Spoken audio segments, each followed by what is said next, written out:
intelligence, machine learning, and project management and entrepreneurship. Welcome, Dr. Shuchi. Thank you, ma'am, for having me here. So, very good afternoon to everyone. I'm Professor Dr. Shuchi Mehra, the head of the Department of Management Studies at Chandigarh Group of Colleges. And today I'm here to present my research paper on the impact of meditation in education. As it's really very important to have healthy minds, and it's the mind only that actually can go on our body. But many times our mind wants us to do a lot of things, but we just keep procrastinating things because our body doesn't want us to do all this. And it's only because we imbibe a lot of negativity and toxicity, what we are actually surrounded with, and it's really very contagious. It transfers very fast from human to human. But we adults can still, balance it between. We keep ourselves busy and engaged with a lot of things. We do proper meditation. We are quite aware, and so it doesn't let us, grow on us that heavily. But think about these young little children who are so innocent, so naive. Even they are going through all these tough and chronic diseases and these, problematic situation where they are also facing all these challenges on problems like trauma and stress, anxiety, depression. And it's really very important for both the teachers as well as the parents to really look into it, as we just can't ignore this because these little children are the future of tomorrow, and it's really very important for us to make a good foundation, and these children can only build our foundation, our nation much stronger. So when we see such situation where students or children are stuck with, they are just not able to concentrate, they are not able to perform well, and they are just not able to focus on anything, they just are losing interest in everything, they are taking themselves also in a very casual way, they look always dull, and they lose their confidence also, and it reflects in their body language also. They're just not able to communicate just because they just lack confidence. They always try to keep themselves away and feel shy and ignore everyone and keep themselves aloof. So that means this is actually an alarming for both the parents as well as the teachers. They should try to take immediate actions and measures for that. And this is not something which is not incurable, that you cannot just remove this disease or anything. It's not a disease, but this is actually a very simple problem, and it should be handled and tackled with a lot of care. Because children are to be loved, they are to be cared. They should not be used to solve any kind of ambitions or purpose by their parents or by their teachers also. Because these days parents are really very ambitious for their children. They put unnecessary burden and a lot of pressure from the society they always face, and a lot of expectations they always have, that they have to do this, they have to do that, because they have invested so much time and efforts and money on them, now really have to do well and earn well, because unless they don't get good job, good placement, how will they help us to get more prosperity in their home also? Because I am associated with higher education institutes only, and we run all these professional courses, skill development courses, value-based courses, and children keep coming to me, and they always say, and I keep counseling them also and their parents also. They always come, they are more concerned for their future, and they are just not able to enjoy their present. Because why are they worried? Because they don't know what to do. Their parents are expecting a lot from them. What if they don't get, they are not able to meet all their expectations? What if they don't get good job, good placement? Where will they go? What will they do? They are always worried for tomorrow. And many times I've seen children are really doing well initially, but all of a sudden they just give up. They're just not able to perform, or they just surrender. And why? Because they all of a sudden they just get this notion that it's just not possible for them. Unnecessarily they were stretching themselves, but now they finally realize that it's not their cup of tea, they just can't do it, and how long can they just meet their parents' expectations if they keep multiplying and growing like this? They are also human beings, they are young little children who are so innocent. And I think at that time parents should come forward. I know all these parents these days, they are really concerned to give financial security to their children, and that's why they stretch out themselves, they're always busy with their work.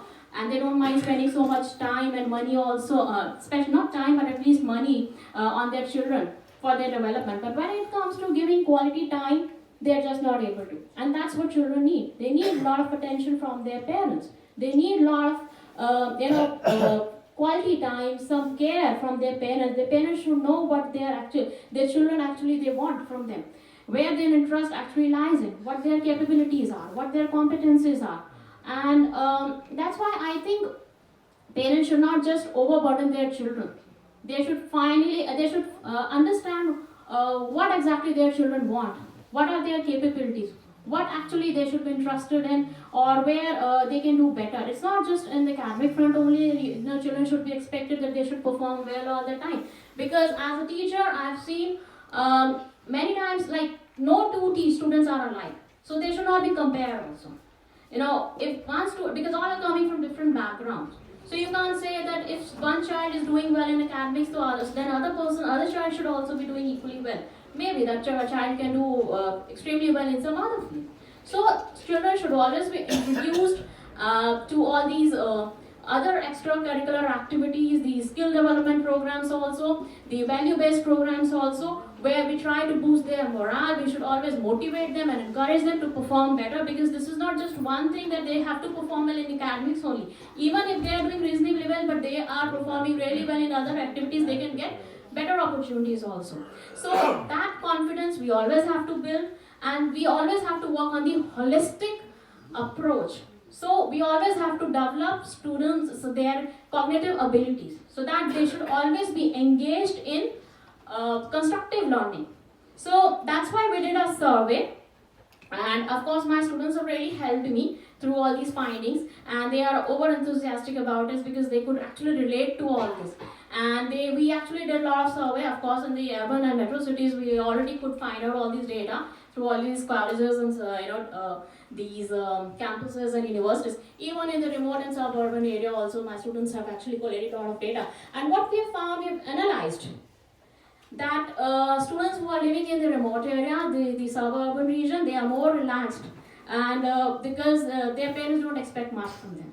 So it's more blissful for them that when their parents don't have very high expectations from them. If they do well, it's fine. If they don't, then also they have no problem.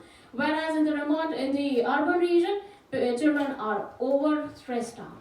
They are overburdened. They are just not able to enjoy their present, their college time, their school time, and their childhood, and every time they are just expected to meet their parents' desires. So I think that should be curtailed. Parents should give some freedom, some space to them, because mental peace is something which is really very important. So even if parents are a little stressed out, they are coming home with a lot of stress, but they should not bring all this tension at home. So try to give a good healthy environment at home, because when children feel healthy, look healthy, then only they can think healthy. So this is really very important for teachers also, that they should not compare. They should try to give a healthy environment at school level, at college level also, so that then only we can make a better future through all these young little children.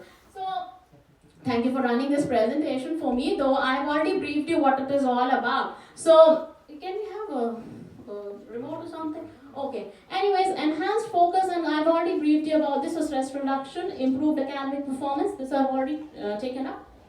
Now increased self-awareness, this also have taken up. That is really very important for children to know what they are actually capable of. They should not be compared. They should not, parents should not compare. Even teachers should also groom them properly, that this is what they are capable of, and that's how they should be handled, and they should pursue their career, or in that particular field only what they actually can do the best. So improve social skills. Social skills is something you should always encourage them to participate in each and every activity.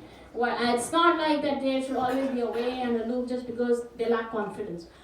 So increase the mindfulness. So mindfulness praise programs. That's what I'm saying. Cognitive abilities are to be developed, and they should always be engaged in mindful activities. It's not just they are sitting idle, or they're just attending these monologues and these classroom learnings only, and that's their job is done. They should be engaged in constructive learning. They should do something what they enjoy doing the most. This is very, very important. So I've already quite stressed, teachers training. Even teachers should also be trained properly how to handle students also, because this is a very critical situation. Many times even teachers also go through. They don't know how to handle such situations, so they should always be calm and composed and handle such tough situation where children are to be observed and cared properly and handled properly. So they need to have a lot of maturity. So that is what research has shown, that meditation can reduce all the stress hormones. And Of course, it has a powerful tool for enhancing, incorporating meditation practices. As educators, we embrace the potential of meditations. Yes, fine. And yeah, thank you so much. So I hope. What all statistical tools you have used to find out all these statistics? Yeah, we actually did a very, because we just had targeted three small young little children, college going students only. So we had done a survey through Google Maps only. We have floated it, and we've just, it's like a questionnaire we have built. We didn't work on the Likert scale or anything, just do the rating or else. It was just a yes no question only. Are they enjoying coming to classes? Are they participating in something? So a proper yes no questions we had, simple questions, so that they should not feel like, oh, this is a long question, I should just leave it, or they should. Honestly, we wanted some honest answers from them. So we realized children in the remote areas are really, really happy and relaxed. They're least bothered if they get any job or something or not, they're fine. For their parents, if they earn a degree, that's more than enough. But think about students who are already facing a lot of problems from they already have a lot of expectations from their home and their parents, and especially in this cyber city and this metro city, where parents are just not ready to accept anything less. They are so ambitious for their children. They're always pressured, they're always stressed out, and they are just not able to many times cope up all these extra burden what they always put in. So I think this situation should be handled, and parents should be little flexible and understanding, and try to understand what their children actually want and what they're capable of. So that's the message I have tried to convey. So I hope everybody is convinced with what I've tried to figure out.